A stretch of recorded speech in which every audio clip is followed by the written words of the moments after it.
Hey, welcome back to the channel. This is Tim with the University of Vinyl. First, I want to do a little bit of channel housekeeping and let everybody know that I'm done. I have categorized my collection. Look for a future episode. I'm going to go through some of the choices that I made as far as how to organize my collection. The good news is I have some room for growth with this new solution. So that's always exciting.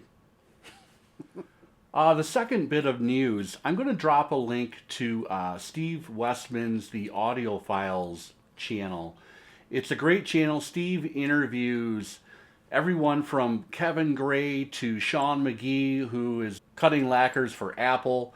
He also does semi-regular roundtables called the Audiophiles, and he has been nice enough to invite yours truly on a couple of those chats. So I am going to drop a link. If people haven't seen his channel before and maybe you're interested in watching me yabber on a little bit more on a different channel, be sure to check that out, and please subscribe to Steve's channel. He has some great stuff. Okay, today's topic, we are at basically the end of February, and I have, with the move behind me, I've kind of moved back into a regular rhythm of life on many different fronts, but most importantly, record collecting. And I have managed to pick up some great titles. I've got a couple upgrade to the collection, situations that I'm going to walk you through, and just other various really cool finds. A couple things I never thought I would find. I know I've said that before. I never thought I would find out here locally, but I did. I had to travel for one down to Denver. I had a little Denver side trip one day, and we'll get into that. Anyway, thank you very much for watching. One other channel thing. I have employed a motions graphics team in London, actually, and they're working on a new kind of animated intro for the channel.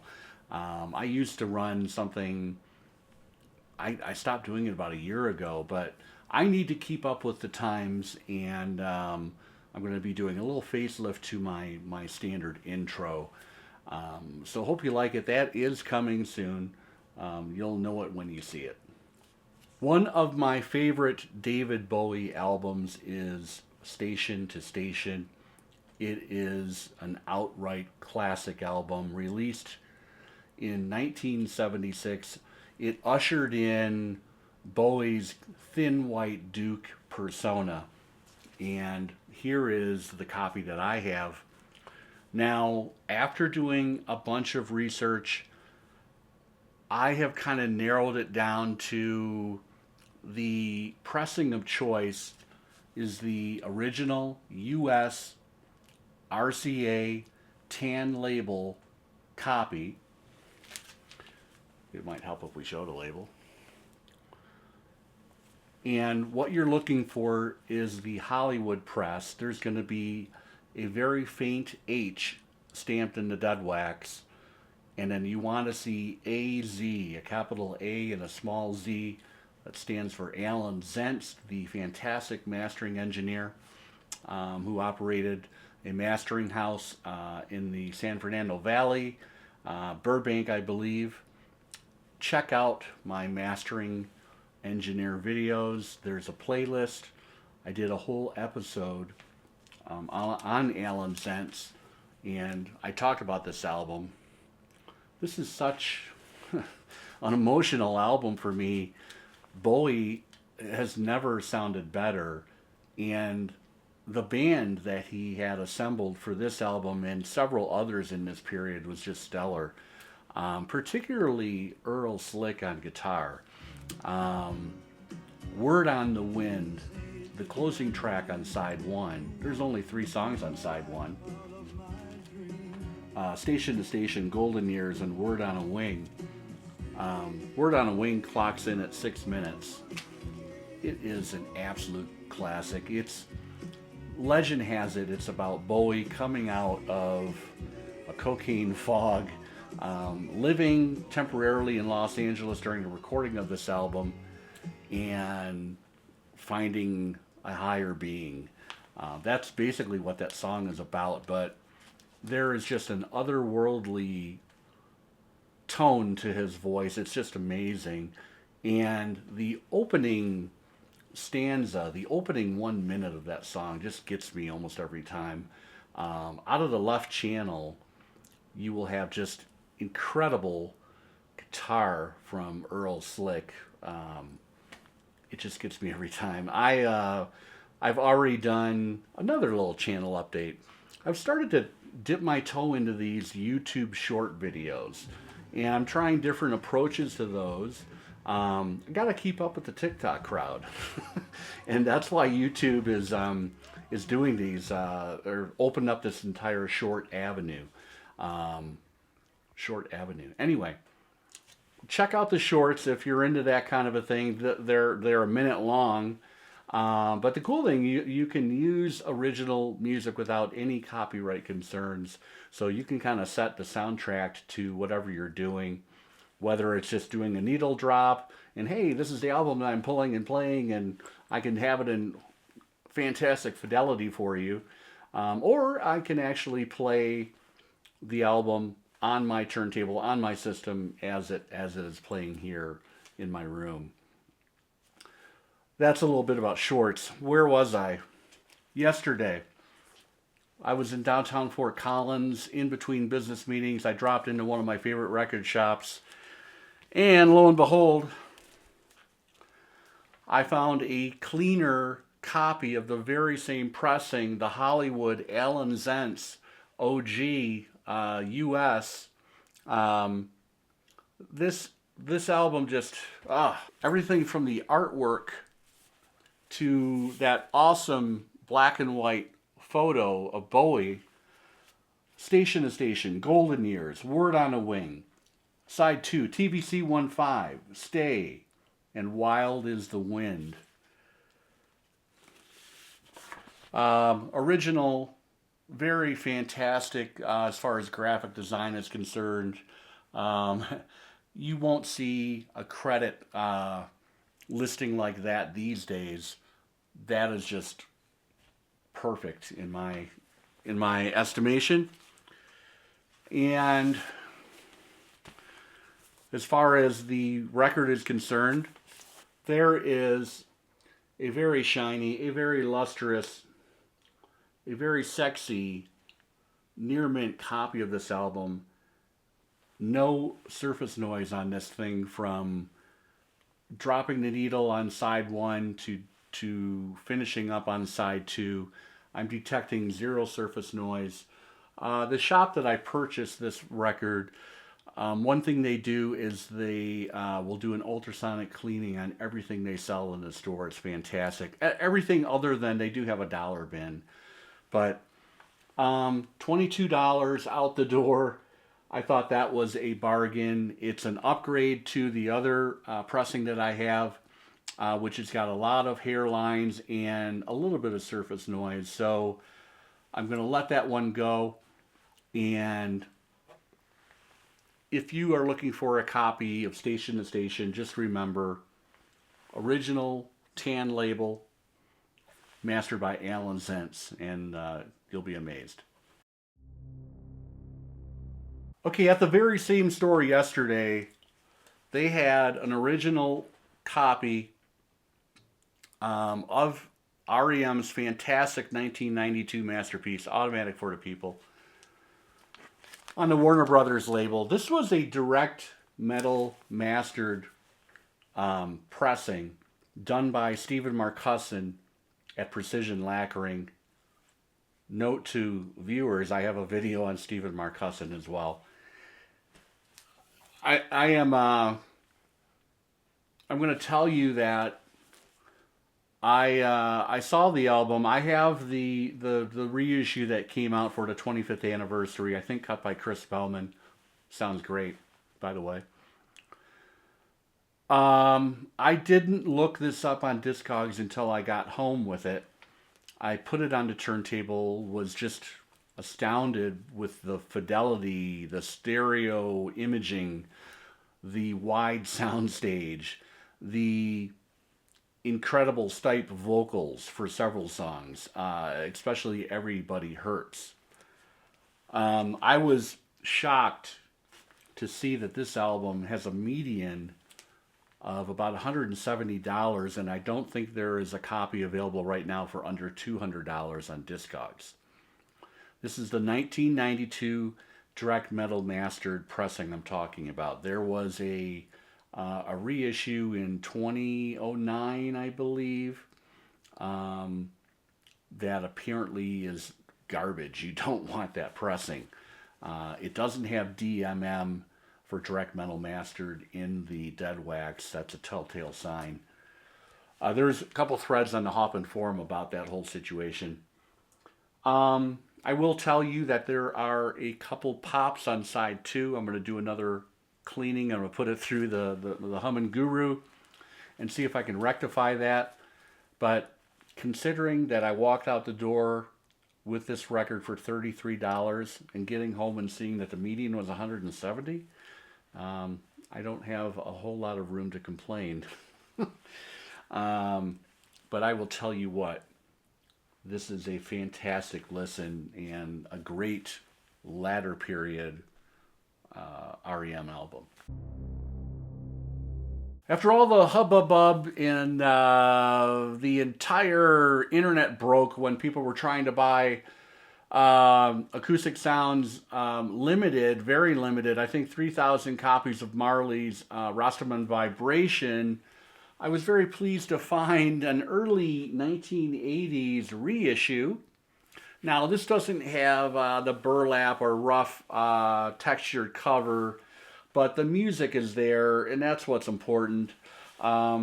This was issued on the Island label with that kind of purple, multicolored label there. What an album. Positive vibration, roots rock, reggae, cry to me, want more. Fantastic, fantastic, fantastic. Actually, now that I think about it, the whole thing that happened a couple weeks ago was for Exodus, not Rastaman Vibration. So anyway, but Rastaman Vibration sold out as well. I don't think as quick as Exodus did. Exodus sold out in like 18 hours. All I'm trying to say is that if you can find early pressings, this was all analog. This reissue in the early 80s sounds absolutely amazing. I'm sure the UHQR sounds drop dead gorgeous as well, but I didn't get one of those, and I'm happy to have this.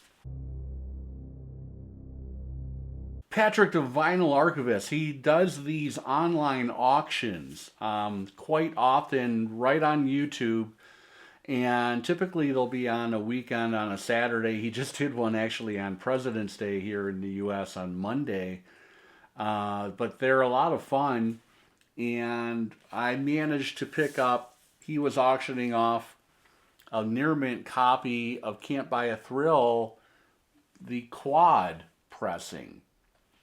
And I'll tell you what, this is a real revelation. I have an Alice Cooper album, I can't remember which one, on quad, and it feels a little otherworldly, kind of not all, the mix is weird. You know, I'm listening on a 2-channel system, so it is what it is, but this thing is amazing. The guitars are kind of front and center and a little more accentuated than, you know, the early ABC. I've got 2 different pressings of this album, both with the ABC Black label, which is the ones that you want to seek out if you're not going to spring for the UHQR, or you don't have the Speaker's Corner version of this. But those early OGs are hard to beat, and this came out a year or 2 later than the original. They did the quad mix on this, and tell you what, I was pleasantly surprised And it's just an interesting thing to have in your collection. Um, the vocals have a little more clarity. Um, what else? There's different guitar lines, like accompanying acoustic lines that I'm hearing that I don't hear in the regular mix. Anyway, very cool. The quad mix of Steely Dan's "Can't Buy a Thrill," a new edition. If I see the first stage original pressings that have the actual faces of the celebrities and the Rolling Stones here for Some Girls, the fantastic 78 Rolling Stones album, I tend to check the condition on them, and if they're reasonable and cheap, I told myself I was gonna stop buying multiple pressings of albums. However, I did a little double check on this, and it's a German pressing, a first German issue from 1978. Again, with the Rolling Stones and the celebrities, Marilyn Monroe is on here, Jane Mansfield. It's the one that you want, whether you're getting a U.S. pressing, a German, or a UK. This thing sounds fantastic. I picked it up for $11. Fun Rolling Stones album. Many will say it's their last great album. I don't agree with that. I think Tattoo You is in that category. Anyway, German pressing, Some Girls. Happy to have it. Justin Townes Earle, an amazing Americana folk soul singer from Tennessee. Of course, his father is Steve Earle. I have been looking for a couple of his albums. Harlem River Blues was one I definitely wanted to find, and I found it here in Fort Collins at Driver 8 Records, one of my favorite new shops in town. The proprietor there had picked up a really nice collection, and whoever that person was or whoever he is, he has fantastic taste. I have been the beneficiary of several of the things that Charles, the owner, has purchased from this guy, but this is a fantastic, heartfelt, soulful, amazing album. This guy is a great singer, and unfortunately he died, oh man, I think it was before COVID. I think it was 2019. They found him dead in his apartment in Nashville, drug overdose. Just a sad story. This guy was so talented. I saw him opening up for the Jayhawks here locally in, I think it was 2011 or maybe 2012, and I think he was touring. Yeah, he was touring behind this album. Go check him out on YouTube. There's several.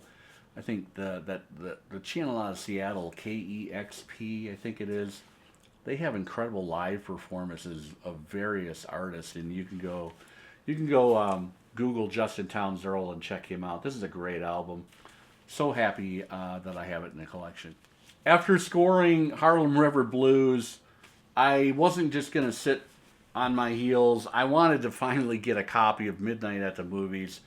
This is the great album that came just before that album, and it includes an incredible Replacements cover of Can't Hardly Wait on it. Last track on side A, but Poor Fool, Someday I'll Be Forgiven for This, Mama's Eyes, They Killed John Henry, Midnight at the Movies, the title track, another fantastic record.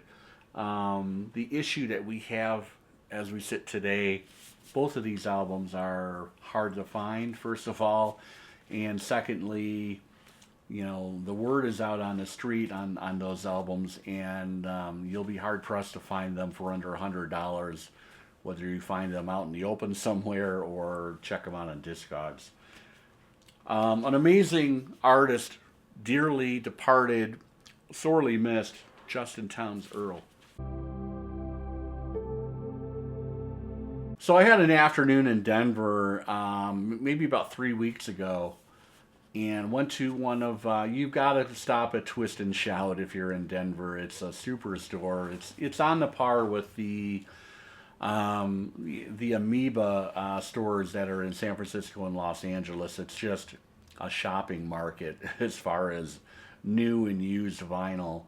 It's situated on Capitol Hill in Denver, kind of a seedy neighborhood actually, but actually there's a really nice parking structure right next door.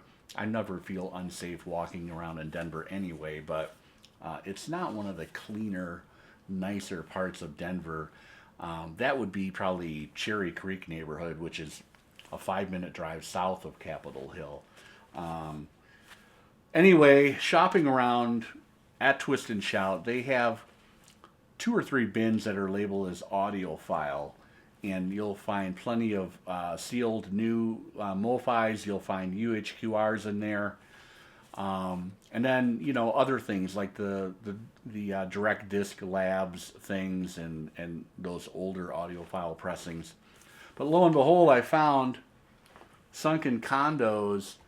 This is the most recent solo album from none other than Donald Fagen. This is 2012, and it was issued on a double 33, 3 sides basically, and the fourth side is not used. But this is just a great album. It was co-produced by Michael Leonhardt, who plays trumpet in the Steely Dan touring band, and word on the street is that Fagen is in the studio this month and last month working on an upcoming solo record. So fingers crossed, maybe that'll come out by Christmas this year. But back to this album, if you Google Fagen Live Letterman, you'll find that he did Weather in My Head, a great blues.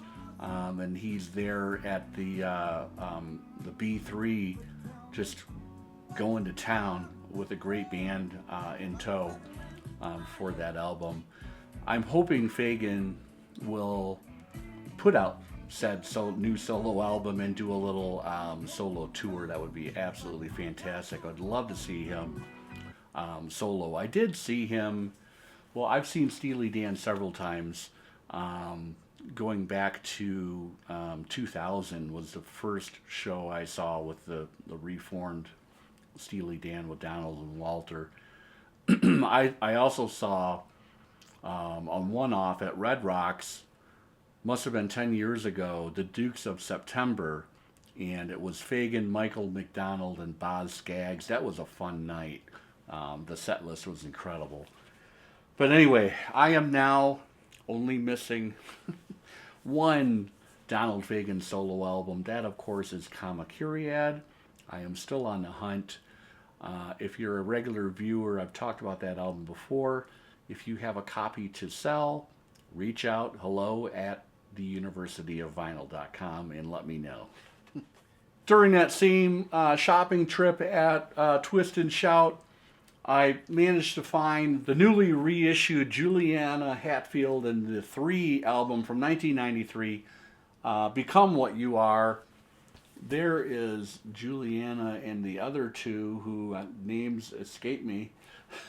But this was the debut Juliana Hatfield 3 album, including a great song, My Sister, and Spin the Bottle. I remember this album quite fondly from the early 90s. This has been put out by American Laundromat Records. I haven't given it a spin yet, but looking forward to it. Juliana Hatfield. Okay, last but not least, certainly not least, I was in Boulder at another fantastic northern Colorado record shop called Paradise Found. Used to be known as Bart's Records. They've got a new location that they opened a couple years ago right on the Pearl Street Mall. If you know Boulder, fantastic corner location and a great record shop. This is the 2010 Robin Hitchcock and the Venus 3 album. It was their third and final album. The Venus 3 were Peter Buck, Scott McCoy, and Bill Rieflin, R.I.P. Bill Rieflin. Those three, of course, were part of REM, the latter period REM, of course, founding member Peter Buck. This is typical Hitchcock stuff. Really nice power pop, jangly pop, a little bit of psych folk thrown in there. Incredible musicians, Scott McCoy, Peter Buck, Bill Rieflin. Couldn't ask for a better backing band. Yeah, and this is very, very hard to find. This was, I think, the only pressing, which actually was a European or a UK pressing, and found it at Paradise Found in Boulder. That, ladies and gentlemen, thank you for watching, is going to be it for today. Put your alerts on. Make sure you like the video. I would love you to become a subscriber. I check my stats, and people who watch my videos, of course, all of the subscribers watch, but there's a lot of people who are not subscribed. So what are we waiting for, everybody? Anyway, in all seriousness, it helps the channel. It helps the tentacles. It helps a person called Algorithm help this channel get found and reach the outer bounds of the internet and video on the internet on something called YouTube. I better stop now. Thank you, everybody, for watching. We'll be back very soon. Take care.